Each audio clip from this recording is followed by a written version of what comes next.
Ilang araw ang mabilis na lumipas sa Eastern War Zone. Si Lu Sheng ay payapang nanatili sa kanyang villa. Tahimik na pumapasok at lumalabas sa dreamscape para pataasin ang kanyang lakas. Sa labas, ang mga kasambahay ay masipag pa ring nagtatrabaho gaya ng dati. Ngunit ngayong araw, may malaking pagbabago sa mga tauhan. Si Wang Yan ay magalang na naglakad sa unahan. Kasunod niya ang isang batang babae na may blondeng buhok na nakatali sa dalawang gilid. Tahimik na may dalang isang tasa ng mainit na tsaa. Hindi marami ang kasambahay sa villa ni Lu Sheng. Karaniwan, si Wang Yan mismo ang naguulat kay Lu Sheng. Lumapit siya sa malaking bilog na mesa sa dining room. Marahan siyang tinawag, Lord. Si Lu Sheng ay umiinom ng tsaa habang nagbabasa ng balita ng araw na iyon. Sinulyapan lang niya silang dalawa. Walang ganang nagtanong, may kailangan ba kayo? Nang makitang kusang lumapit ang katulong na babae sa likuran. Sumulyap si Wang Yan sa likod. Tumango ng bahagya bilang hudyat. Lumapit ang babae. Maingat na inilapag ang malaking tasa ng tsaa sa mesa sa harap ni Lu Sheng. At nagpakilala. Ito po ay regalo mula kay Butler Wang. Espesyal na Ling Chuan Longjing Tea. Pakitikman po, Lord. Ang tsaang nasa harap niya ay parang sobrang pinalamig, kulay kemikal na berde ito. Ngunit ang amoy na lumalabas ay napakataas na uri at hindi mapigilan. Umaalingasaw sa hangin. Nakakapukaw ng kuryosidad. Kinuha ito ni Lu Sheng. Humigop ng isang lagok, agad niyang naramdaman ang lasa na kumalat sa kanyang bibig at ang katawan niya ay nakaramdam ng sobrang ginhawa. Tiningnan niya ang tasa, nasiyahan, at mahinang nagkomento. Oh, ang tsaang ito, may kakaibang enerhiya pala. Nakakatuwa. Sa labas, payapa siyang umiinom ng tsaa. Sa loob, payapa rin si Lu Sheng na nagdagdag sa isip. Hindi ko inaasahan na makakaakyat din ako sa posisyon kung saan bibigyan ako ng tao ng espesyal na tsaa. Kung tutuusin, lahat ng nakamit niya ngayon ay sariling sikap niya. Pumalakpak siya ng 2 beses. Tinawag ang isang lalaking katulong na itulak ang pamilyar na malita ni Lu Sheng. Ngumiti si Wang Yan at itinuro sa likod. Sir, ang level 7 na sibat na ipinagawa niyo dati ay tapos na po. Pakitingnan po. Tuwang-tuwa si Lu Sheng. Ginamit ang protective chi para hilahin ang kahon ng malita palapit. At binuksan ito agad para tingnan. Hindi niya inaasahan. Napakabilis pala ni Wang Yan. Ilang salita lang ang sinabi niya pero nagawa niya agad. Sa loob ng malita ay isang katawan ng sibat. Hiniling ni Lu Sheng kay Butler Wang na ipagpalit ang kanyang contribution points para sa mithril na ginamit sa paggawa nito, 13.8 million contribution points din iyon. Hindi biro, mukha itong sandata ng alien. Ang bahagi malapit sa dulo ay lapad na parang kinuha ang inspirasyon sa isang cobra. Sa tingin niya, mas pangit ito kaysa sa dati niyang Qixing Long Wen Spear. Ngunit, mas mataas ang antas nito. Si Lu Sheng, na may makapal na balat at malakas na laman, ay walang pakialam sa itsura. Humanga siya, pinuri, napakaganda. Hindi lang ito isang ordinaryong level 7 na sandata, malapit na itong umabot sa level 8. Sobrang nasiyahan ako. Hawak ito sa kamay. Lumingon si Lu Sheng sa likod at nagutos. Sa pagkakataong ito, marami akong nadalang mithril. Tulungan mo akong gumawa ng isang sandata. Mamaya, ipapadala ko sa iyo ang disenyo. Yumuko si Wang Yan nang may paggalang. Masusunod po. Sa likuran, narinig muli ang tawag ni Lu Sheng. Li Dai, ihatid mo si Butler Wang. Saka, mamaya, gusto kong mag-imbita ng mga kaibigan sa bahay. Maghanda ka ng kaunting alak at pagkain. Marahang isinara ng 2 ang pinto palabas. Dahil si Li Dai ang katulong na namamahala sa dining room. Habang si Butler Wang naman ay kailangang lumipad kung saan-saan para asikasuhin ang mga utos ni Lu Sheng. At dahil nasa dining area pa si Lu Sheng, mas maraming kailangang asikasuhin si Li Dai. Bago umalis si Wang Yan, tiningnan niya pa ito at ngumiti. Napakaswerte mo dahil nakatagpo ka ng isang tulad ni Lord Lu. Sumang-ayon si Li Dai, na tinatawag ding Li Er, at tumayo sa harap ng pinto. Pinapanood ang unti-unting pag-alis ni Wang Yan. Magsikap ka, huwag mong biguin ang tiwala ni Lord Lu. Sa hinaharap, malay mo, magkaroon ka ng pagkakataong magbago ang buhay. Habang pinapanood si Wang Yan, namula ng husto ang mukha ni Li Dai. Parang bata, ngunit napakatahimik, walang sinasabi ni isang salita. Bigla, May kung sino mula sa likuran ang sadyang nagparamdam ng kanyang presensya. Nakasuot siya ng balabal na tumatakip mula ulo hanggang paa. Nakakrus ang mga braso. Nakasandal sa poste. Tumatawa ng mahina sa kanyang lalamunan. Nagulat ang katulong na babae. Isang boses ng matandang lalaki ang nagsalita. Mabagal. May halong ngiti. Liday. Huwag kang kabahan. Ako ay dating kasama sa laban ng iyong mga magulang. Noong bata ka pa. Kinarga pa kita. Unti-unting lumakad papalabas ang taong iyon para tamaan ng liwanag mula sa pasilyo ang kanyang mukha. Tiningnan siya ni Liday nang may pag-aalinlangan. Hindi alam ang gagawin nang tanungin siya. Ngayon, sinusundan mo si Lu Sheng. Tama, interesado ka bang makipag-usap ng ilang sandali? Nag-alinlangan siya. Ang tingin niya sa lalaki ay may pag-iingat at kuryosidad din. Hindi alam kung ano ang ibig sabihin ng ilang sandali na sinasabi nito. Kinagat ni Liday ang labi. Kitang-kita ang pag-aalinlangan sa mukha. Makalipas ang ilang sandali, mahina siyang sumagot. Sige po, ngunit mukhang hindi pa rin siya sigurado sa kanyang desisyon. Warzone number 3, Eastern Sector. Sa high-end residential area na eksplosibo para sa mga combat commanding officers. Walang bago para kina Dong Qingshui. Umalingaw-ngaw ang tunog ng mga takong. Siya, kasama ang ilan pang iba, ay kara-rating lang dito sakay ng eroplano. Patanjin tingin sa paligid, kahit papaano. Nagtama ang mga mata nila ng isang lalaking may blondeng buhok at kilay na kulay ginto na parang unggoy. Ibinaba nito ang salamin. Sinulyapan ng kapansin-pansing babae malapit doon. Tuwang-tuwa na bamulong. May maganda. Sa ilalim ng maliwanag na sikat ng araw. Ang uniforme ng opisyal ay hapit sa mga kurba ni Dong Qingshui. Makikitang maluwag ito ng bahagya, na nagpapakita ng katayuan ng nagsusuot at pagiging maingat din. Napakaganda pa ng kanyang tindig. Pagtingin sa itaas, ang kanyang kapansin-pansing puting buhok, kakaunti lang ang mayroon niyan, ay bumagay sa kanyang seryosong mukha na may likas na kaakit-akit na aura. Hindi na kailangang sumulyap o maglagay ng kolorete sa labi. Madali ka nang maakit. Ang ganitong uri ng kayabangan mula pa pagkasilang ay hindi nakukuha sa pagsasanay. Ang isang taong veterano na sa larangan ng pag-ibig ay syempre, mabilis itong napansin. Pinuri ng lalaking may blondeng buhok ang sarili. Ang aurang ito, bagay sa panlasa ko, hindi masama. Sa mundong ito, may 7x7 katumbas 49 na paraan ng panliligaw. Halimbawa, magsimula sa tanong na, kumain ka na ba? Ngunit ang tiyong ito, na may sandamakmak na bituin at buwan sa balikat, ay pinili ang pinakabastos na paraan. Itinukod niya ang kamay sa pader sa likuran ni Dong Qingshui. Hinaranggan siya, at hamaba ang bati. Hello, saang warzone ka galing? Anong division? At saka, bawat salita, lumalapit pa siya kay Qingshui. Sadyang ipinapakita sa kanya ang 7 bituin sa kanyang balikat. Ang ganitong paraan ng panliligaw ay marahil nakapagpatulo na ng maraming itlog ng mga babae kaya ginamit niya agad kay Dong Qingshui. Pinipilit siyang hindi makatanggi o hindi siya pansinin. At tama nga, mabilis siyang pumusture ng formal. Itinaas ang kamay para mag-report. Colonel Dong Qingshui, 1182nd Division. Warzone number 9, sa ilalim ni Lieutenant General Yao Faiyi. Bumabati po sa inyo, sir. Ngumisi ang lalaki. Yao Faiyi, hindi ko kilala. Pero kilala ko ang Grand General ng inyong Warzone number 9. Ngayong gabi, kumain ka kasama ko. Ha, tatawagan ko rin ang Grand General nyo para sumama.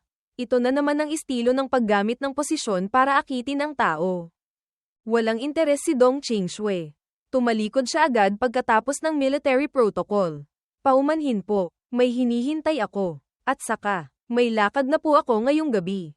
Kanina, seryoso siyang nag-report. Ngayon, napakalamig niya. Siyempre, isa rin itong direktang pagtanggi. Ang mga bituin sa damit niya ay wala lang. Ang Grand General na iyon, na-ignore ng direkta ng magandang babae nang walang pakundangan. Dumilim ang mukha niya. Mula sa itaas, tiningnan niya ito pababa. Inuutusan. Ikansela mo yan. Pumunta ka agad. Mas matigas pa kaysa yelo si Dong Qingshui. Sa pagkakataong ito, wala pa rin siyang pakialam. Naglakad lang siya paabante. Sumagot ng isang pangungusap para lang may masabi. Hindi po pwedeng ikansela. Kung hindi ako tutupad sa usapan, magagalit po siya. Alam niyang hindi ito isang inosenteng USA. Ang gintong unggoy ay sumulyap kay Dong Qingshui. Sadyang gumawa ng tensyonadong atmosphere agad. Yumuko siya. Sadyang nagsalita para marinig niya ng malinaw. Kung gayon, isama mo siya. Naku-curious ako, dito sa Warzone number 3, kaninong galit ang may mas malalang kahihinatnan kaysa sa akin? Malinaw na isang banta, kung hindi ka pupunta, may kahihinatnan ka.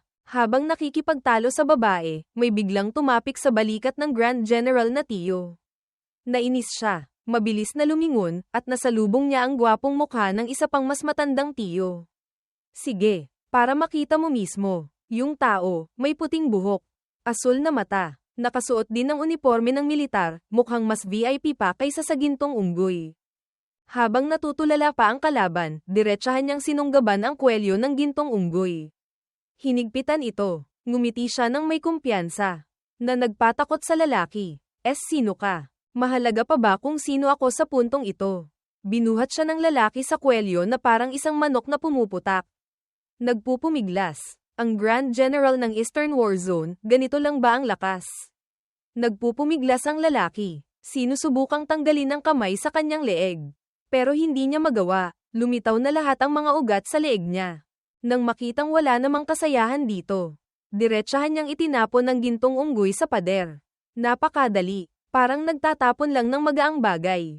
Tumama siya sa pader, nabasag ang malaking bahagi nito. Ang level 7 Grand General, hindi naiiba sa isang ipis na tinapakan. Habang ang isa naman ay umirap lang at umalis. Naiinis. Ganyan lang pala. Tapos mangangahas ka pang ligawan ng kapatid ko. HMPH. Basura. Ako, bilang kuya niya, hindi papayag. Habang nakasimangot at nakakunot ang mga puting kilay bilang babala, biglang narinig ang boses ng kanyang kapatid. Kuya. Agad siyang nagpakita ng nakakatuwang itsura. Lamambat din agad ang boses. Puno ng hindi may tatagong pambabala. Oh, hi, bunso. Ang tagal nating hindi nagkita. Hindi ko inaasahan. Lalo ka pang gumaganda. Si Dong Qingshui naman ay sanay na sa ganitong pag-arte ng kuya niya. Nakakrus ang mga braso. Maikli siyang sumagot. Dahil nandito ka na, mauuna na akong umuwi. Ngunit hindi siya pinigilan ng kuya niya. Komportableng ipinasok ang mga kamay sa bulsa. Naglakad sa kabilang direksyon. Tumatawa pa ng malakas. Ang lamig mo pa rin gaya ng dati. Haha, sige. Sabihin mo sa lahat ng experts ng Eastern Warzone, si Dong Shengyi. Dumating na. Isa sa dalawang kilalang tao na may mataas na posibilidad na humadlang sa love life na matagal nang ikinababahala ni Dong Qingshui, ito na nga. Tingnan mo pa lang kung paano niya tratuhin ang mga satellite na umiikot sa kapatid niya. Malalaman mo nang marami na siyang naputulan ng balahibo bago pa makapagtanong kay Dong Qingshui ng higit sa 3 beses. Nakatago sa makukulay na ilaw ng bar. Hindi may pagkakamali, ang bulaklaking damit ni Qin Xiaojun. Sa gitna ng ingay at gulo ng mga taong dumadaan. Nakaupo siya sa counter kasama ang isang binatang nakaordinaryong damit, pero mukhang kapansin-pansin pa rin. Inalag ni Lu Sheng ang yelo sa kanyang baso at tinanong ulit ang kwento niya kanina. Dong Qingshui, pumunta sa Warzone number 3 para sunduin ang tao. Itinaas niya ang baso ng alak at ininom ito ng isang lagok. Tumawa si Xiaojun. Oo, tama. Kaya nga sinasabi ko. Talagang hindi biro. Hindi maikakailang isang expert sa love field. Simpleng pakikipag-usap lang sa lalaki, pero ang dating ni Qin Xiaojun ay mas malakas kaysa kay Lu Sheng. Si Lu Sheng, kahit anong tingin, mukhang tanga kumpara sa tiyong ito. Komportableng tinawag niya ang waiter. Itinuro si Lu Sheng, at sinabing magdala pa ng pagkain. Siya na raw ang magbabayad. Sa ganitong kakomportable, sa buong Eastern Warzone. Baka si Xiaojun lang. Binaliwala ito ni Lu Sheng. Humigop lang siya ng alak habang nagtatakang nagtatanong. Dong Qing, hindi. Si instructor, may kaibigan bang dumating sa Warzone? At kailangan pa siyang personal na samando. Gusto pang magtanong ng marami ni Lu Sheng. Ngunit hindi niya alam kung saan magsisimula. Kaya sinundan na lang niya ang mga kwinento ni Xiaojun. Tumawa si Xiaojun. Ako nga, pagdating ko, baka hindi man lang ako pansinin ni Qingshui. Hindi iyon kaibigan, kamag-anak. Kapatid sa ama, ang pangalan ay Dong Shengyi. Itong si Dong Shengyi, hindi siya ordinaryong tao. Katulad mo, isa siyang napakagaling na martial arts genius. Siya ang paboritong disipulo ng Martial Saint. Pwede mong sabihing, tagapagmana siya ng Martial Saint. Narinig ito ni Lu Sheng pero hindi naintindihan. Tiningnan niya ang mukhang pulang-pula na dahil sa alak, na sinusubukang sabihin sa kanya ang bawat salita ng may diin. Natulala si Lu Sheng. Ganoon ba? Kung gayon, talagang napakagaling niya. No. Ang itsurang iyon ay nagpatawa ng malakas kay Qin Xiaojun. Sa tingin mo, parang hindi naman ganoon kagaling para sa iyo. Sinusubukang gayahin ang ekspresyon para magkwento pa siya, ngunit kabaligtaran ang epekto. Muling humigop ng alak si Lu Sheng. Tulala, ganoon ba ka-obvious? Isang mabilis na tapik, ang kamay ni Xiaojun ay nasa balikat na ni Lu Sheng. Puno ng pagiging malapit, sa gitna ng malakas na tugtog. Bumulong siya sa tainga nito.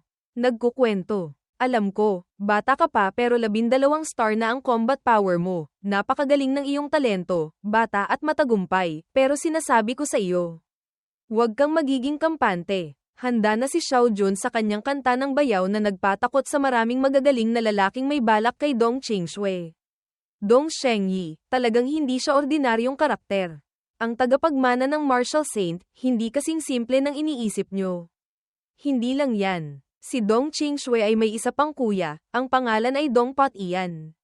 Siya ang namumuna sa star rankings ng Central War Zone. Ang combat power niya ay umaabot sa 27 stars. Ang alias niya, Central Emperor Dong. Sa pagkakataong ito, mukhang mas totoo na ang pagiging seryoso sa mukha ni Qin Xiaojun. Itinaas niya ang daliri para idiin. Iyon, ang combat power na iyon ay at least doble ng sa iyo. Isipin mo, ano ang konsepto nyon?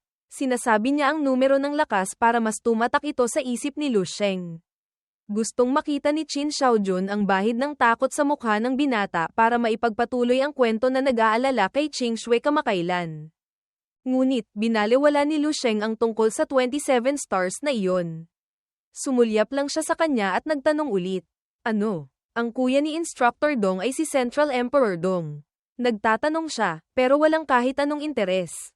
Hindi malinaw kung hindi niya alam ang posisyong iyon, o wala lang siyang pakialam. Ang lakas ng loob na humawak sa balikat ni Lu Sheng, syempre. Iisa lang ang tao sa sandaling ito. Si Qin Xiaojun, na medyo lasing na, ay naubos na ang ilang mapapait na tasa. Ang kanyang boses ay nagsisimula ng mag-amoy lasing.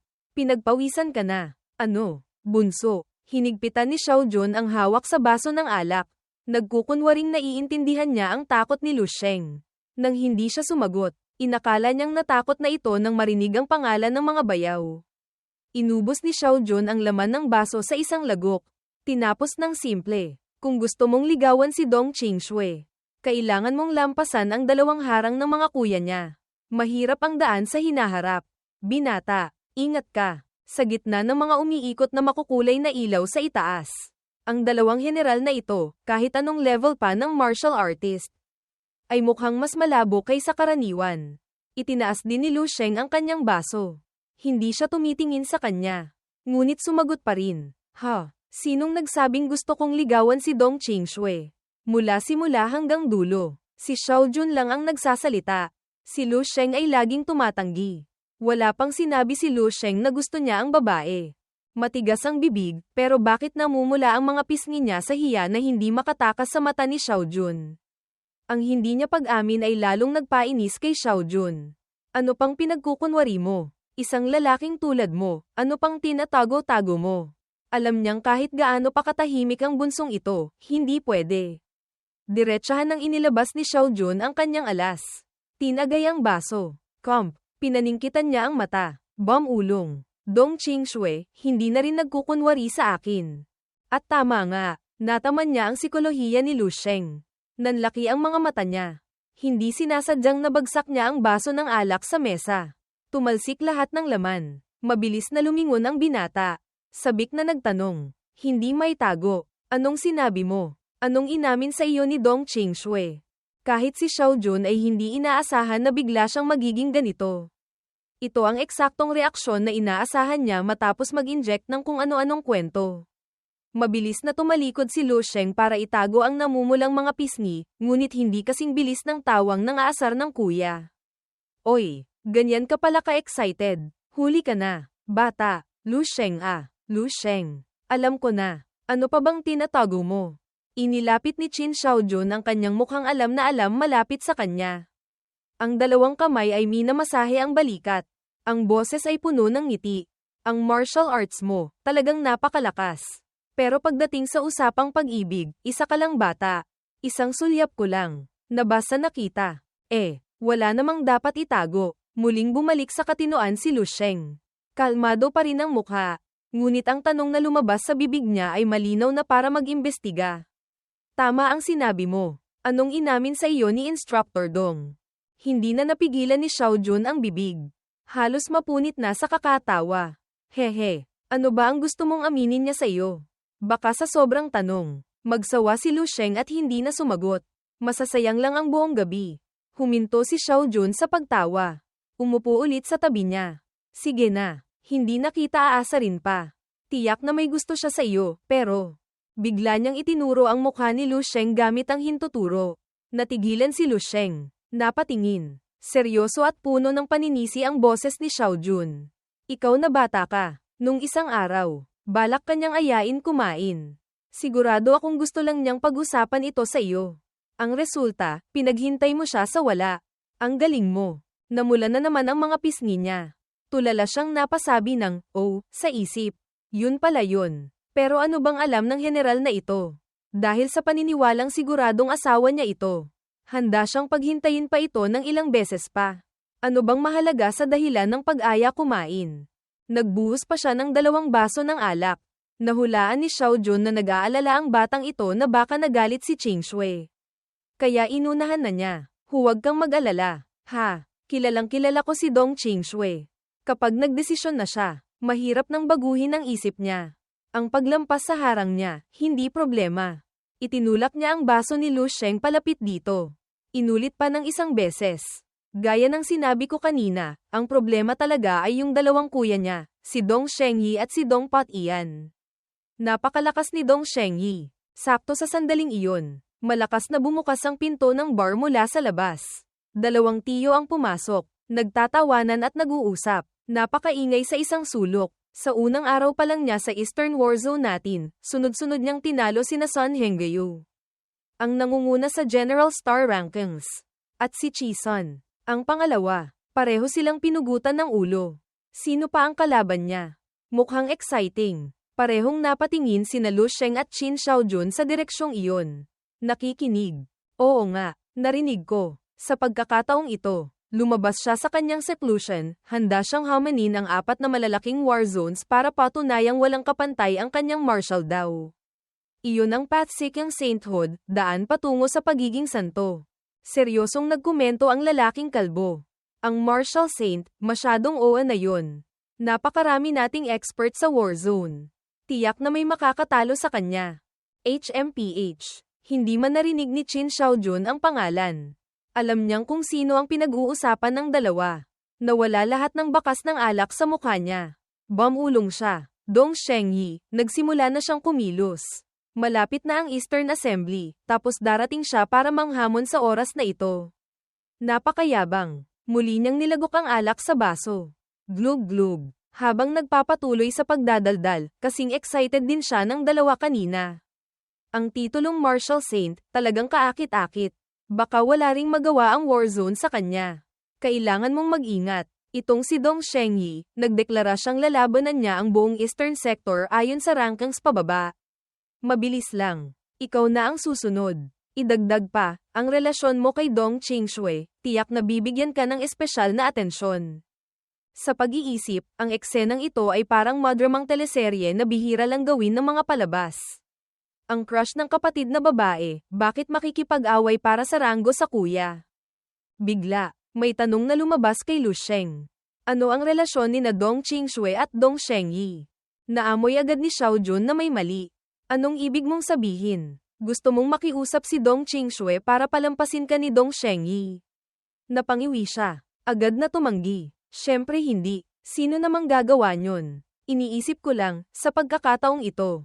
Ang pagpunta ni Dong Shengyi sa Warzone, malinaw na gusto niyang samantalahin ang pagkakataon para hamanin ang lahat ng bayani, para palakasin ang kanyang invincible martial will. Napakahalaga nito para sa kanyang pag-breakthrough sa martial saint sa hinaharap. At, kuya pa siya ni Dong Qingshui, diretsahan na. Future brother-in-law. Ang inosenteng batang si Xiao Jun ay pinaikot-ikot ni Lu Sheng. Hindi pa rin maintindihan kung ano ang ibig niyang sabihin.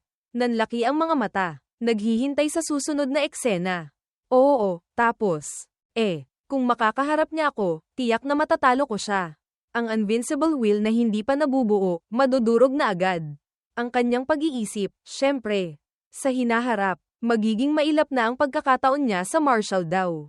Tiyak na ituturing ako ni Dong Shengyi bilang mortal na kaaway. Si Instructor Dong, may ipit sa pagitan namin, tiyak na mahihirapan siya. Ang paglalarawan ng eksenang ito, mas mahirap pang i-imagine kaysa doon sa nauna. Pipiliin ng mga filmmaker na itapon na lang ito. Ngunit si Lu Sheng ay nagkukwento na parang nangyari na. Kaya napanganga si Xiao Jun. At saka, maayos pa niyang idinagdag. Sa hinaharap, may isa pang Dong Pot iyan. Sunod-sunod kong tatalunin ang dalawang kuya niya, baka sa hinaharap. Maging napakatensyonado ang relasyon namin. Tiningnan ni Xiao Jun si Lu Sheng na parang isang kakaibang nilalang. Kailangang sabihin, kakaiba, na parang dati. Tinitingnan niya ang taong ito pero hindi niya napapansing isa pala siyang napakagaling na scriptwriter. Kaya tumalon-talon siya sa paligid ni Lu Sheng na parang palaka. Nagkukunwaring sinusuri. Nako, sobrang nahihirapan na talaga ako. Ang mapanuring tingin na iyon ay hindi niya maintindihan. Ngayon, naging pag-aaral na ba ng kakaibang nilalang? Patanjin tingin, wala namang tumubong dagdag na mata sa noo. Hindi makahanap si Xiao Jun ng anumang senyales na si Lu Sheng ay may sira sa ulo o sobrang lasing kaya nagsasalita ng kalokohan. Kaya tinakpan niya ang bibig. Muntik nang matawa ng malakas. Mas mabilis pa siyang magbago ng mukha kaysa sa pagbabaliktad ng pancake. Seryosong inakbayan niya si Lu Sheng. Itinaas ang isang hinlalaki. Walang tigil sa pagsasabi. Naiintindihan ko na. Naiintindihan ko na. Pagdating sa pagpapanggap na cool, ikaw pa rin talaga. Lu Sheng, bilib na ako sa iyo. Bumulong siya. Seryoso ako. Nang makitang nakaturo na naman ang hinlalaki ni Xiao Jun. Tama. Seryoso rin naman ako. Alam ko, sa puntong ito, kahit buong gabi pang kumbinsihin si Xiao Jun, wala ring mangyayari. Ang dalawang kuya ni Qingshui sa isip niya ay parang mga Diyos na. Ang mga salita ni Lu Sheng ay para na lang sa sarili niyang pag-e-encourage. Kasabay nito, sa ibang lugar sa Warzone, may malakas na pagsabog, may lumabas. Pinagpag ang uniforme ng militar na hindi man lang gaanong nadumihan. Malinaw ang boses na may pangmamaliit. HMPH. Hindi man lang kinaya ang isang atake. Ang puting buhok at marangal na tindig na ito, kung hindi si Dong Shengyi. Sino pa? Sa paligid niya, maraming taong nakahandusay. Yung mga gising pa, narinig ang kanyang pang-iinsulto. Ganito lang ba ang kaunti niyong kakayahan? May hawak silang sandata pero hirap pa ring tumayo. Napakalakas. Ang taong ito, napakalakas. Halos 10 tao ang nakapalibot kay Dong Shengyi. Ngunit walang nang ahas na lumapit. Lahat ng 10 nangungunang General Stars ay nagsama-sama na pero wala pa ring nagawa sa kanya. Anong gagawin natin? Tiningnan ng asul na protective chi na lumalabas mula sa katawan niya, nagkatinginan ng mga martial artists sa kaba. Habang hindi nila alam ang gagawin, nakita nilang lumabas si Shengyi. Itinaas ang kamay. Tinawag ang pangalan ng kanyang kapatid bilang pagbati. Sa tapat, tinawag din ni Dong Qingshui ang buong pangalan ng kuya niya bilang tugon. Ang grupo ng mga martial artists ay opisyal nang na-ignore dahil wala silang laban kumpara sa kapatid. Ako rin. Isang masiglang maliit na babae ang sumilip mula sa likuran ni Dong Shengyi. Mabilis magsalita, masaya. Senior Brother Dong, nagtago ka ng 20 taon. Sa paglabas mong ito, tiyak na magugulat ang buong Shanzhou. Hello, Ate Qingshui. Hindi siya natakot sa aura ni Dong Shengyi. Nakikipagbiruan pa na parang matalik silang magkakilala. Siyempre, nakakagulat. Nakakrus pa rin ang mga braso. Kalmado. Kilala rin siyempre ni Qingshui ang batang babaeng ito. Miss Lin Wanwan. Sa pagkakataong ito, sumama ka kay second brother sa Warzone, siguradong may mahalaga kang pakay. Tama, ngumiti ng napakatamis ang batang iyon. Yamakap sa braso niya, nanunuyo na parang isang batang laging nakangiti. Siyempre naman, Ate Qingshui, Pagkatapos siyang tawagin ng malapit, bumulong siya ulit. Nagsasagawa ako ng isang research tungkol sa monster genes, kailangan ko ng maraming samples. Kaya sumama ako kay Senior Brother Dong dito. Ang bagay na ito, kailangan ko pa ng tulong ni Ate Ching Shui. Sa simula, balak ko sanang tumawag pa ng tao mula sa Eastern Military Region, pero lahat sila tinalo ni Senior Brother Dong. Sa itsurang iyon na hindi alam kung matatawa o may iyak, alam mong naapektuhan ng husto ang kanyang research. Narinig lahat ni Dong Shengyi. Sumingit para magkomento. Ang mga tao sa Eastern War Zone, puro lakas lang pero walang teknik. Hindi magagamit, maliban kay Sun Haoyu na nangunguna, medyo okay pa siya. Si Sun Hengyu, itinama siya ni Ching Shui mula sa malayo. Mukhang may respeto naman, pero hindi man lang maalala ang pangalan ng tao. Ngunit, Heng o Haoman, sa mata ni Dong Shengyi. Pareho lang, nainis siyang tumingin pababa. Kahit anong pangalan, pare-pareho lang. Yung mga hindi kayang tumagal ng 3 atake ko, hindi karapat-dapat na maalala ko ang pangalan. Ah, oo nga pala, bunso, siguradong nasabi na sa iyo ni Wanwan. Sa pagkakataong ito, pumunta kami sa Eastern War Zone para bumaba sa tomb. Lumapit siya, hinawakan ang 2 braso ni Ching Shui. Maalaga siyang nagsalita, kailangan namin ng tulong ng isang spiritual power master na tulad mo. Ang pagtulong, para kay Ching Shui. Walang kahirap-hirap, ngunit ang mga mata niya ay lumipat kay Lin Wanwan sa tabi. Ang batang ito, na may ganitong kasiglahan sa magkapatid na Dong, may dahilan din. Hindi lahat kayang maging natural ng ganito. Si Lin Wanwan ay isang napaka-ordinaryong pangalan, ngunit ang pangalan ng nanay niya ay sikat na sikat sa Longguo, si Marshal Saint Lin Zhengyu. Dahil sa utang na loob, at dahil na rin sa pakiusap ng kuya niya, paanong hindi niya gagawin? Marahang tumango si Dong Ching Shui. Tinanong silang dalawa, ano ang plano nyo? Anong tumang pupuntahan nyo? Gaano kalalim ang bababaan nyo? Hindi pa masabi ng tiyak. Ngunit para kay Dong Shengyi, syempre. SSS level tomb. Habang mas malalim, mas maganda. Habang mas malakas ang monster gene sample. Mas mahalaga. Muli niyang tiningnan ang kapatid. Kumunat ang noo. Pinaalalahanan. Huwag mong maliitin ang research ni Wanwan. Kung magtatagumpay ito, ang buong martial Dao landscape ng mundo ay maaaring magkaroon ng mga revolusyonaryong pagbabago. Ang pagkakataon kong maging martial saint, baka nasa kanya rin. Pagdating sa usapang iyon, lumuwag na ang mukha ni Dong Shengyi. Isang ngiti ang lumitaw. Tumingin siya kay Lin Wanwan. Kitang-kita ang tuwa. Mabilis ding nakasabay ang batang iyon. Tumawa siya at tinawag, Senior Brother Dong. Inaasar mo na naman ako. Hindi napansin ng dalawa, biglang nanahimik si Dong Ching Shui. Hinawakan niya ang kwinta sa kanyang leeg, biglang nagpa siya ng tiyak. Sige, basta't papayag ka sa isang bagay sa akin, tutulungan kita. Sa lakas ni Dong Shengyi, bihira siyang humingi ng tulong sa kapatid niyang si Dong Ching Shui. Naisip niya, kailangan kong samantalahin ang pagkakataong ito para baguhin ang sitwasyon na sa kanyang mga mata. Napakahirap iligtas ang kanyang bagong umuusbong na pag-ibig. Isang hiling. Nagulat din si Dong Shengyi. Ngunit mabilis niyang naintindihan ang sitwasyon. Inakala niyang tungkol lang ito sa martial arts. Hindi pa man naririnig kung ano iyon. Sumang-ayon na siya agad. Sige, sabihin mo lang. At saka, hindi ba't malapit ka nang umangat sa Grandmaster Realm? Balak ko pa namang sabihin na tutulungan kita ni Kuya sa ABC. Tinaas ni Dong Ching Shui ang kamay para pigilan siya. Hindi ito tungkol sa martial arts. Balak mo bang hamanin isa-isa ang mga nasa rankings ng Eastern Sector General Stars? Tungkol din naman sa martial arts yun. Hinimas ni Shengyi ang kanyang leeg. Natutuwa. Oo, kahit mga kalaban silang walang masyadong challenge, ngayong nandito na rin lang. Ituring na lang nating warm-up. Pagdating sa puntong ito, hindi na nakapagpigil si Dong Ching Shui. Hindi rin siya magaling magpaligoy-ligoy. Namula ang mukha niya, nag-aalangan ang mga salita, umiiwas ang mga mata. Kung gayon, laktawan mo na lang yung nasa ika-4 na pwesto. Ang kilos ng kanyang kapatid ay hindi nakaligtas sa mata ni Shengyi. Ngunit ngayon, iniisip niya kung sino ang nasa ika-4 na pwesto. Tiningnan niya ulit si Dong Ching Shui, na namumula pa rin ang mukha at hindi tumitingin sa kanya. Bakit hindi na lang sabihin ng diretso kung sino? Ngumisi siya. Naalala ko na. Yung 12-star Grand General ng Warzone No. 9, si Lu Sheng ba? Dumaan siya kay Ching Shui na parang hangin. Ang malaking kuya niya ay mabilis na kinuha ang kung ano mula sa kanya nang walang palem. Nang mahawakan na niya ito ng mahigpit, itinaas ni Dong Shengyi ito.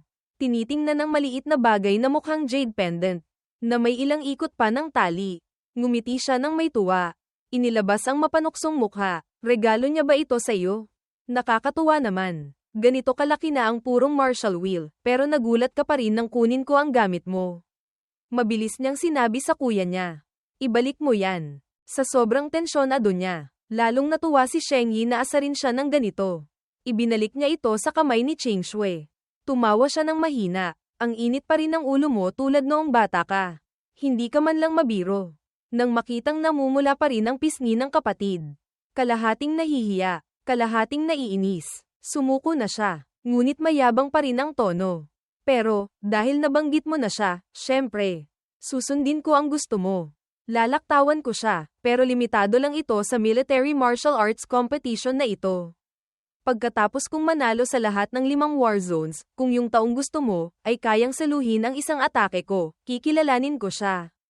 Kasabay nito, hindi na ako makikialam sa inyong dalawa. Kinuyam ni Dong Shengyi ang kamao. Umikot ang hangin kasabay ng liwanag na tumama sa kanyang mukha. Ang kanyang mga salita ay tiyak. Ipinapakita ang kanyang intensyon. Sa sumunod na pangungusap, lumitaw ang pagiging strike toe sa kanyang mukha. Kung hindi, kahit gaano mo pa siya pahalagahan, kahit gaano mo pa siya kamahal, hindi pwede. Naiintindihan mo. Nang makitang ganito kaseryoso ang kuya niya, natigilan si Ching Shui. Akma siyang magdadagdag pa para pag-isipang muli ni Shengyi na mas gamaan pa, lumakad na ito sa harap niya. Mabigat na sinabi ng diretso. Ang pinto ko, madali pa yan. Sa panig ni Dong Pot iyan, hindi kasing simple nito. Naaalala mo ba noong bata pa tayo? Yung batang si Qin Xiaojun sa tabi na gustong manligaw sa iyo, muntik nang patayin ni Pot iyan sa isang iglap. Ang nangingibabaw na aura ng kuya niya, kasama ang alaala ng nakaraan, ay nagpatakot kay Ching Shui. Natahimik siya, pinagpapawisan ng ulo, nakabuka ang bibig ngunit walang masabi ni isang salita. Kailangang aminin, napaka-optimistic ni Qin Xiaojun. Noon, muntik na siyang mamatay pero ngayon, kapag naaalala, parang wala lang. Ngunit dahil kilala na niya ang ugali ng dalawang kuya at lumaki sa tabi niya mula bata, paano makakatiis ang ibang tao sa ganitong kahihiyan? Paano pa kaya si Lu Sheng na isang binatang nagsisimula pa lang? Ang pag-aalala ng kapatid ay hindi nagpabago ng isip ni Shengyi. Hinawakan niya ang balikat nito at pinagbilinan. Pag-isipan mong mabuti. Tutal, hindi lahat ng kuya ay kasing unawain at kasing banayad ko. Iyon na ba ang banayad? Kung may ganito kang kuya, uuwi kang umiiyak ng 7 araw at 7 gabi. Baka si Ching Shui, na ilang dekada na ang edad, ay wala pa rin kahit isang karelasyon. Habang tensyonado ang atmosphere, hinawakan ng maliit na si Lin Wanwan ang kamay ni Ching Shui gamit ang 2 kamay. Malapit siyang hinayla palapit sa kanya. Nakangiti ng napakatamis. Ate Ching Shui, huwag kang mag-alala. Sa oras na iyon, sasabihan ko si senior brother na sikretong tulungan siya ng kaunti. Titiyakin kong hindi siya masasaktan. Ang optimistic ng ngiti ay nakapagpagaan ng loob. Ngunit itong si Shengyi, walang pakialam. Nagbitaw ng isang salita na nakasira ng mood. Lin Wanwan, kung isang araw magkaka-boyfriend ka, baka mas mahirapan pa ang boyfriend mo. Ang nanay mo ay isang martial saint. Tapos mayroon ka pang sandamakmak na senior brothers na mga bazo, overlords, ng martial daw. Hay, bawat puno, may sariling bulaklak, bawat bahay, may sariling eksena. Si Lin Wanwan, na may ganitong kumpiyansa, ay may dahilan. Ikan-away-kaway ng bata ang daliri na parang sinasabing, huwag kang mag-alala, nakikinig sa akin si mama. Nakikinig din kay mama si senior brother. Walang dapat ikabahala, wala na silang pakialam sa usaping pampamilya. Iniunat ni Dong Shengyi ang mga kamay. Naglalakad patungo sa combat area. 3 araw mula ngayon, tatalunin ko lahat ng experts sa Eastern Sector General Star Rankings. Pagkatapos ng 3 araw, papasok tayo sa tomb. Maghanda kayong mabuti. Si Dong Ching Shui, na naglalakad sa tabi, ay walang imik nang ngumisi ang kuya niya at bumulong ng pangalan. Lu Sheng, kaka. Naaalala kita. Para kay Wanwan. Lahat ng bagay ay komportable lang. Sumunod siya ng masaya. Pagkatapos uminom kasama si Qin Xiaojun. Dumiretso agad si Lu Sheng sa Dreamscape. Binaliwala niya ang mga living dead, SNG zombies, walking dead, na pagala-gala sa labas. Pumasok agad sa fortune-telling area, Kovisi Zembowi area for divination, viewing information. Dati, hindi niya napapansin, ang mga tao sa paligid ni Dong Qingshui pala ay napakataas ng tingin. Pagkatapos ng nangyari kagabi, nang paalalahanan siya ni Qin Xiaojun, doon lang niya napagtanto na hindi pala madaling makuha ang babae. Ang buong profile ni Dong Qingshui ay ipinakita ng Fireseed system. Kasama ang kanyang martial Dao parameters. Isang 5 star, isang 6 na star. Si Dong Shengyi, okay lang, pero si Dong Pat Ian, isa palang level 9 martial saint. Ngunit iyon ay mahigit 100 taon pa mula ngayon. Ang Mastok sa level 8 Grandmaster Realm sa loob ng 100 taon ay hindi naman bihira. Ngunit kahit ganoon, maituturing pa ring napakagaling ng talento. Bumantong hininga si Lu Sheng. Martial saint lang pala, sa 10,000 taon ng kasaysayan ng martial arts. Napakarami ng martial saints ang lumitaw. Ang 3 kasalukuyang martial saints ng Longguo ay wala man lang sa listahan ng martial Dao sa taong 3,000, paano pa kaya ang isang maliit na Dong Pat Ian? Nang maisip iyon, gumana ang pakiramdam ni Lu Sheng. Ngayon, ang 3 salitang Dong Qingshui sa puso niya ay kasing bigat na ng martial Dao path na gusto niyang tahakin. Ang imahe ng Diyosa na lumilipad sa gitna ng ulan ng mga bulaklak ay lumitaw sa harap ng kanyang mga mata. Sa isip ni Lu Sheng, para siyang isang sanga ng bulaklak na hindi pa niya maabot. Kasinungalingang sabihing hindi niya ito gusto. Pagkabata, pagtibok ng puso. May nagsabi na dati, sa mundo, mahigit 70% ng mga lalaki sa kanilang kabataan ay nagkaroon ng lihim na pagtingin sa isa sa kanilang mga guro. Lalaki man o babae, dahil sa epekto ng hormones at psikolohiya ng paghanga, tahimik na nagtanim ng isang binhi sa batang puso. Iniabot niya ang kamay. Gustong hawakan ng kamay ng imahe ni Dong Qingshui. Muli siyang bumantong hininga. Siyempre, karamihan sa mga binhing iyon ay namatay bago pa sumibol. Ang maputing kamay na iyon ay kasabay ding nanlabo at naglaho. Ang maselang damdaming ito, sa paglipas ng panahon, basta't abutin mo ito, maglalaho itong parang usok. Siguro, ang pakiramdam ko para kay Dong Qingshui ay nagsimula rin sa sandaling makita ko ang isang mag-asawa. Ito ba ang tadhana? Ngayong gabi, napakamakata naman ni Kuya Sheng. Nahawa ba kay Qin Xiaojun? Gumawa siya ng conclusion. Dahil ganito na ang sitwasyon, ang susunod, kailangan kong magsanay ng kaunti. Pagkatapos, gigising, hahanap ng kaunting pera para sa gatas, sa buttermilk powder. Slang for money. Kung darating si Dong Shengyi, pinakamasama na. Pagbibigyan ko siya ng kaunti. Gagamit ako ng ilang dagdag na atake para talunin siya. Sapat na. Hay, siguro, ang pag-arte ko, tiyak na hindi mahahalata. Diba? Ang future brother-in-law, araw-araw naman kaming magkikita. Kailangan ko pa ring bigyan siya ng kaunting mukha. 3 araw makalipas. Pagkatapos magsanay at ayusin ang mga bagay-bagay.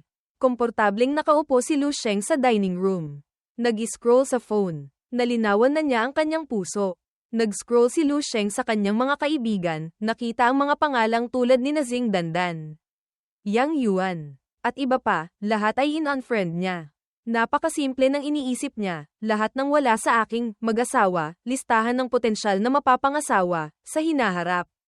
Hindi ko na sila guguluhin pa.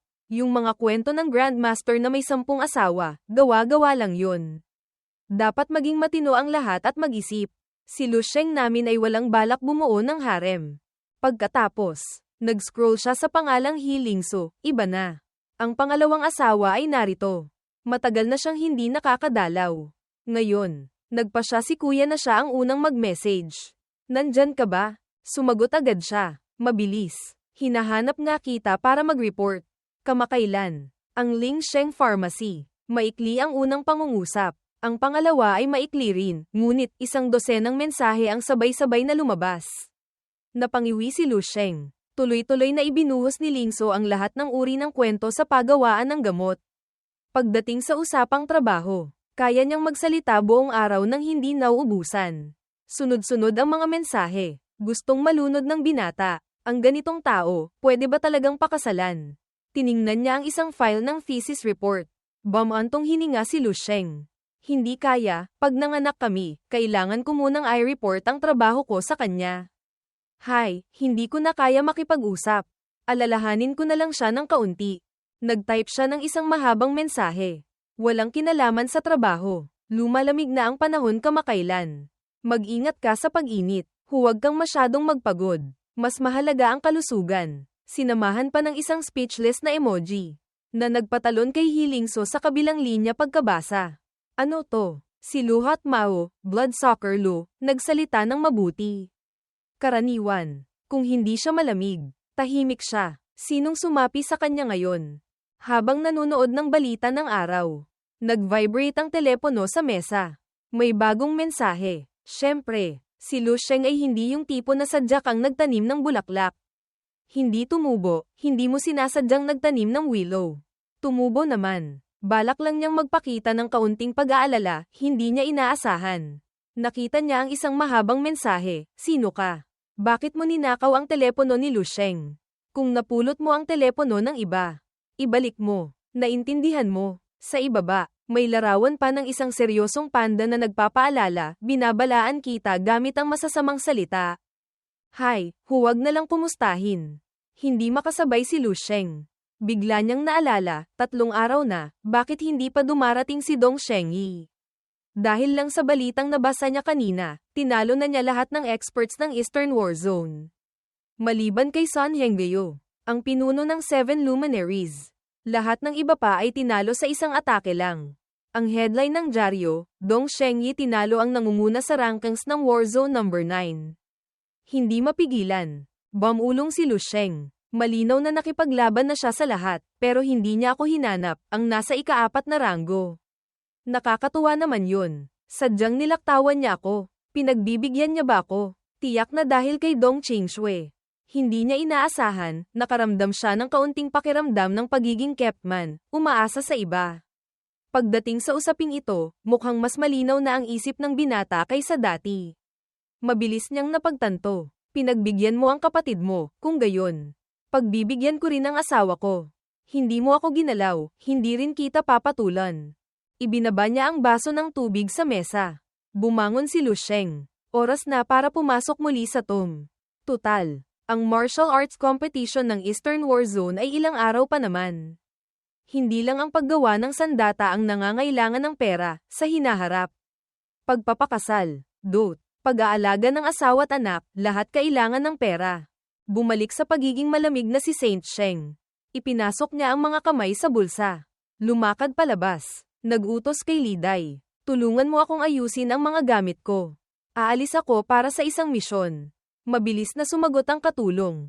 Opo. Dumiretso si Lu Sheng sa tomb na pinuntahan niya nung isang araw. Ngunit, ito kaya yung SS level tomb na target ni Dong Shengyi. Lumapag sa likuran si Lin Wanwan. Anak ng martial saint, ngunit pinalaki na parang isang prinsesa. Pagkatayo pa lang, dumaing na siya. Medyo malamig dito sa loob ng tomb. Kabaligtaran ni Dong Qingshui. Natawa si Shengyi. Kung magpo-focus ka lang sana ng kaunti sa martial daw, hindi ka naman siguro makakaramdam ng lamig. Napakaganda ng iyong jeans pero sinasayang mo lang. Walang pakialam si Lin Wanwan na pinapuna siya o inaasar. Komportable pa siyang tumawa. Nagbuhos siya ng kaunting lakas sa pendant na Buddha na kasusuot lang niya, mula doon. Lumabas ang isang mainit na aura na pumalibot sa kanyang buong katawan. Ayon, hindi na malamig. Tumawa ng malakas si Lin Wanwan sa likuran. Napakaganda gamitin ito. Ano pang kailangan ng martial will at kung ano-ano pa. Mayroon ding katulad nito si Dong Qingshui sa kanyang kamay. Ngunit hindi niya ito ginagamit. Tinitingnan lang niya ito. Si Shengyi, na naglalakad sa unahan, ay lumingon ng bahagya, ngumiti, at nagpaalala. Halos katulad din yan ng ibinigay sa iyo ng batang iyon, pero ang halaga, magkaiba sila ng langit at lupa. Ang martial saint will na nakapaloob dito, hindi may kukumpara. Nanahimik siya, hindi tumutol, ngunit sa puso niya, itinaman niya ito. Sa tingin ko, mas maganda pa rin ito. Siyempre naman, ang pagmamahal na ibinuhos dito, siyempre mas mainit kaysa sa martial daw. Ngunit si Qingshui ay hindi yung tipo na ipinapakita lahat. Nandito na sila, iisa lang ang layunin. Si Dong Shengyi, masigla, hindi na nagsalita pa ng marami. Magsimula na tayo. Ang pangunahing misyon ng lahat ay i-explore ang abyss. Hindi nyo kailangang kumilos. Ako na ang bahala sa lahat ng exotic beasts. Nagtaas ng kamay si Lin Wanwan. Todo ang suporta. Saan mang may kasiyahan. Nandoon siya. Ang S-level tomb sa umaga ay puno ng masangsang na amoy ng kamatayan. Ilang kalansay ng halimaw na may bahid pa ng dugo ang nakakalat kung saan-saan. Lumilikha ng eksenang nakakatakot sa mga mahihina ang loob. Tumingin sa paligid si Lu Sheng. Sinusuri. Dati. Sabi gabi. Ngayon. Araw. Pakiramdam niya ay medyo mas maganda ng kaunti. Nabawasan kahit papaano ang madilim at nakakainis na pakiramdam. Gayunpaman. Mula sa itaas ng bunganga ng kuweba. Maririnig pa rin ang mga tunog na, dog-dog, na parang may tumutugtog ng tambol mula sa ibaba. Umaalingaw-ngaw pa itaas, yung mga hindi sapat ang tibay ng loob. Kinikilabutan pa rin gaya ng dati. Ang takot ay nagmumula sa kahinaan. Kapag sapat na ang lakas, lahat ng demonyo at multo sa harap mo ay nagiging ilusyon na lang. Nagmamasid si Lu Sheng. Bigla, may sumagi sa isip niya, isang suntok, kayang sirain ang lahat. Para itong paalala, na nagpaintindi sa kanya. Hindi ko alam kung ang malalim na kamalayan sa tomb na ito ay naroon pa rin kaya. Mabilis siyang tumalon pababa agad. Kailangan niyang makarating mismo doon para malaman kung ang Asiya, sa loob noon ay umiiral lang sa A-level tomb na iyon, o laganap sa lahat ng tomb. Habang tinititigan ang maliit na butas pababa, sinabi ni Lu Sheng sa sarili. Hindi ito takot. Sa nakaraang pag-iimbestiga, nalaman niyang ang kalaban ay papel na tigre lang. Kahit mas malakas pa siya sa akin ng isang bangin ang pagitan.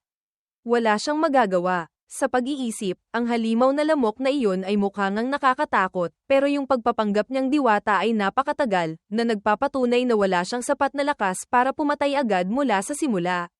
Tama, naisip ni Lu Sheng. Kung hindi, bakit pa kailangang gumamit ng pandaraya para akitin ako papasok?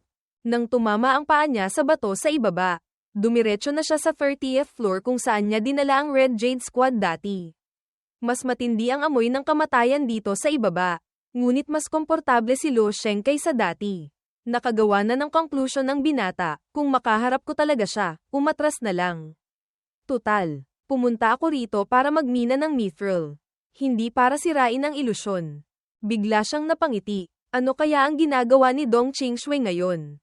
Sabihing, nakatayo lang at naglalaro ng chess. Tama kaya yon?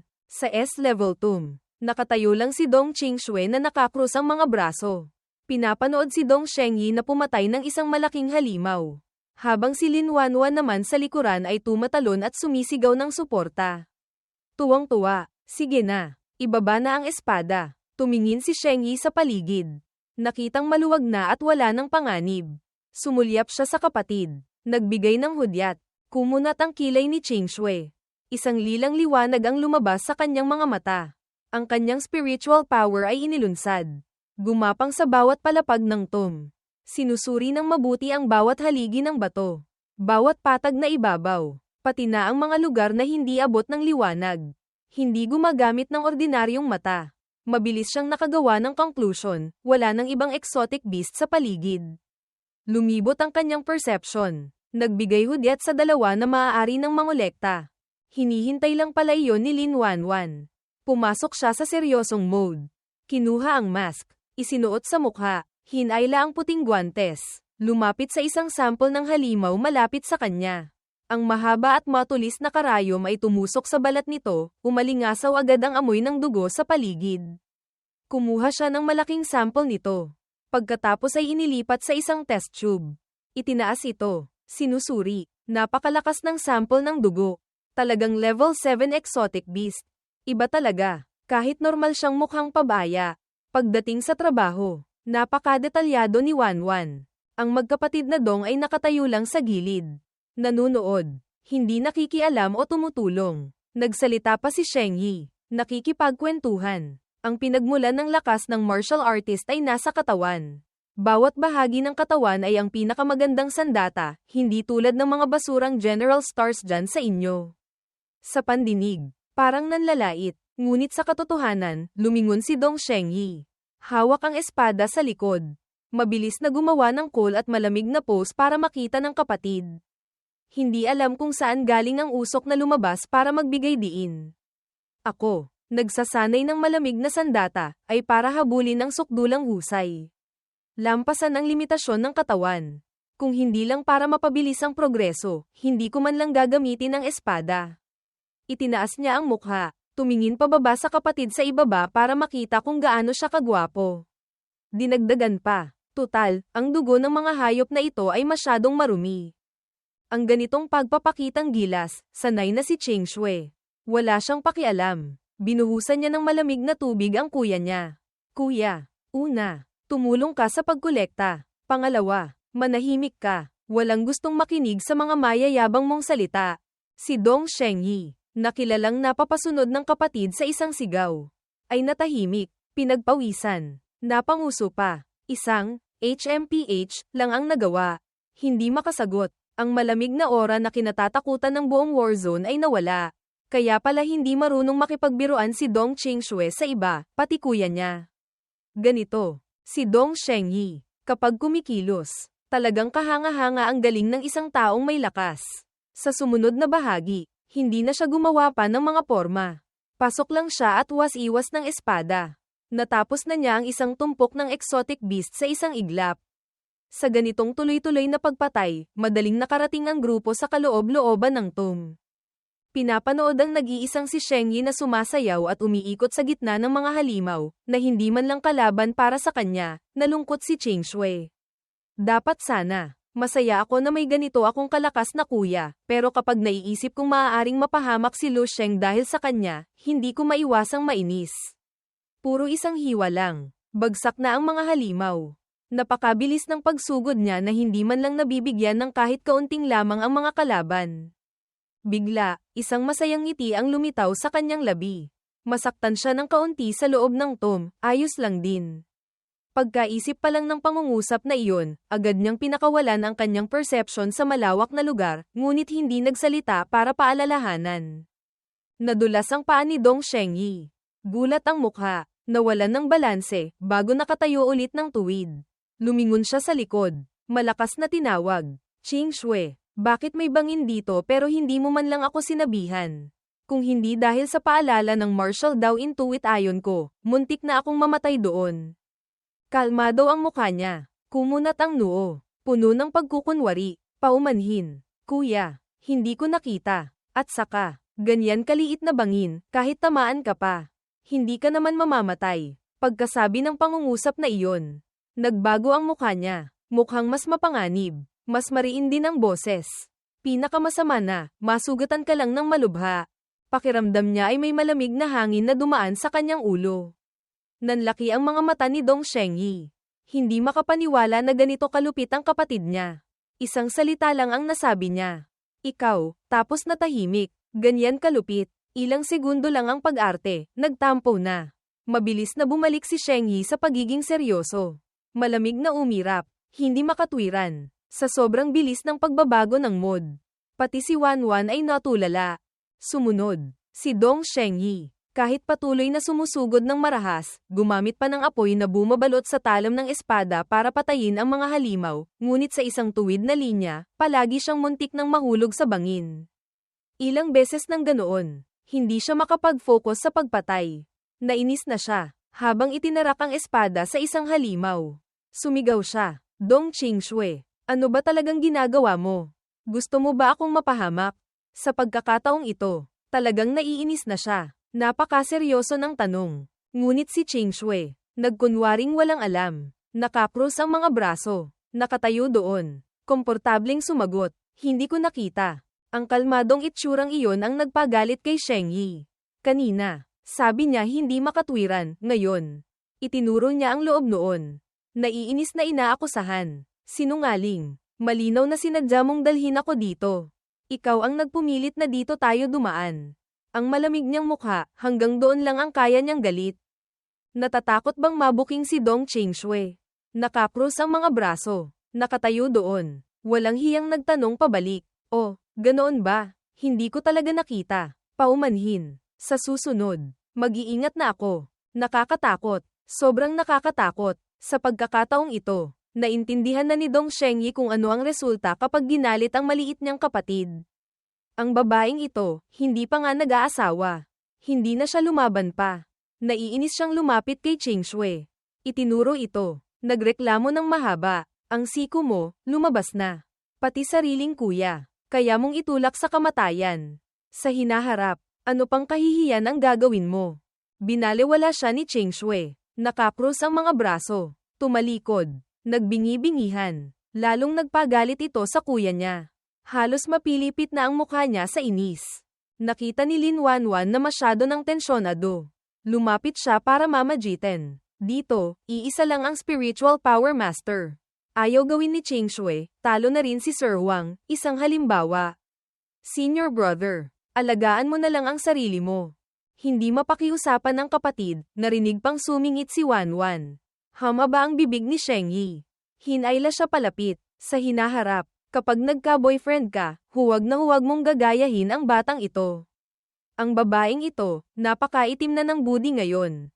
Si Wanwan, nakatayo lang. Tinamaan din. Ang mga salita ay dumiretso sa tainga ni Ching Shui. Na naubusan na ng sasabihin. Minura mo na nga siya ng diretso, tama lang na itulak ka sa bangin. Mabilis na lumipas ang oras, nakarating na sila sa 34th floor. Nakaharap sa mga magma monsters. Si Dong Shengyi pa rin ang mag-isang sumusugod. Walang kinatatakutan kahit ano. Dahil sa sobrang yabang niya, hindi niya napansin ng mabuti. Nadulas ang paa niya. Pagkagulat pa lang ng mukha niya. Lumabas na agad ang mura. Na naman, ang uniforme niya ay nagasgasan ng kaunti ng hiwa mula sa bangin. Mabilis ang mga kamay at paa. Mabilis na pina-atras ni Shengyi. Sa pagkakataong ito, muntik na talaga siyang tamaan. Mababa ang boses niyang tiningnan ang kapatid sa tabi. Dong Ching Shui, ang biro, dapat may limitasyon. Kung masusugatan mo ako, tayong tatlo, hindi makakalabas dito. Puro level 8 exotic beasts dito. Hindi mo ba nakikita? Kumunat ang noo niya. Lumingga-lingga sa paligid. Sinusuri, ngunit sa mata ni Shengyi. Umiiwas lang siya matapos saktan ng kuya niya. Galit na galit siya. Akmang magmumura na naman, nang makitang mukhang naguguluhan si Ching Shui. Sa pagkakataong ito, hindi ko talaga nakita. Hindi siya tumitingin sa tao, nakatingin siya sa isang piraso ng bangin na kasing liit ng salamin. Lumulutang sa ere. Isang maliit na pagkakamali lang. Mahihiwa ka na nito. Ang bangin na ito, bigla lang lumitaw. Dati, wala ito sa espasyong ito.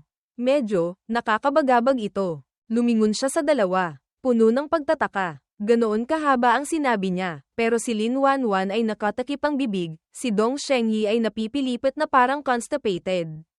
Walang masabi, walang ganang nagtanong siya, bakit ganyan kayo makatingin sa akin? Kitang-kita ang takot kay Wanwan. Ate Ching Shui, sinabi mo, sa pagkakataong ito, ay hindi mo talaga nakita. Ibig sabihin ba, kanina, nauutal siya. Hindi maituloy, ngunit tama sa iniisip ni Shengyi. Kanina, nakita niya lahat pero hindi nagsabi. Sumigaw siya ng malakas na parang matandang nakakita ng multo. Kapatid ko yan. Langit. Ito talaga ang kapatid kong gawa ng langit. Nang mabuking ng ganito, hindi na nagawang magpanggap na malamig si Ching Shui. Namulan ng husto ang dalawang pisngi niya. Umiiwas. Tumigil ka na sa kalokohan. Seryoso na ang problema. Ang mga bagong bangin na patuloy na lumalabas sa loob ng tomb, karaniwan ay senyales bago mag-riot ang tomb. Lumingon siya. Pinaalalahanan ng lahat ng may seryosong itsura. Mas mabuti pang umalis na tayo rito agad. Ang outbreak ng isang S-level tomb, hindi ito biro. Sa itsura niya, alam mong nagsasabi siya ng totoo. Tumingin si Lin Wanwan kay Shengyi. Kulang pa ng ilang samples na hindi pa nakukolekta, gustong tanungin ang opinyon niya. Tumingin ng diretso si Shengyi. Nagpa siyang magpatuloy. Pansamantala, wala pa namang nakikitang malaking problema. Tanging ang kapatid ko lang ang problema. Dong Ching Shui, ngayon, ang mga salita mo, hindi na ako naniniwala ni isang letra. Sa pagkakataong ito, totoong natalo na siya sa argumento. Hindi makasagot ni isang salita. 30th floor ng tomb. Si Lu Sheng ay humihikab habang sinusuntok ang isang lumilipad na halimaw. Napakadali. Mas madali pa kaysa pamitik ng lamok. Dumiretso siya pababa hanggang dito, wala pang nakitang anumang kahirapan. Habang hinihigop ni Lu Sheng ang dugo at laman ng halimaw gamit ang straw. Tumatawa siya ng may tuwa. Nakita kong ginawa ito ng Red Jade Squad ng maraming beses, mukhang simple lang pala. Bigla, habang masaya siya, may kung anong dumaan sa isip niya na nagpamulat sa mga mata ni Lu Sheng. Isa iyong pakiramdam na nagpaalerto sa kanya, kasabay nito. Nakaramdam siya ng pagod. Sinubukan niyang alamin kung ano ang nangyayari. Ano to? May pakiramdam akong hindi maganda. Ang Immortal Cell ay nagpadala ng ilang kakaibang signal. Nag-focus si Lu Sheng, na parang nakikipag-usap sa Immortal Cell sa loob niya. Sinusubukang intindihin ang signal na ipinapadala nito. Ano kaya to? Hindi pa ito nangyari dati. Isang napakaliit na selula, pero kailangan ng sukdulang konsentrasyon. Ngunit nang matuklasan niya, kitang-kita ang pagkalito sa mga mata ni Lu Sheng. Ang kahulugan ng ganitong uri ng signal ay, ako mismo, o ilang mahalagang tao sa tabi ko, ay nasa panganib.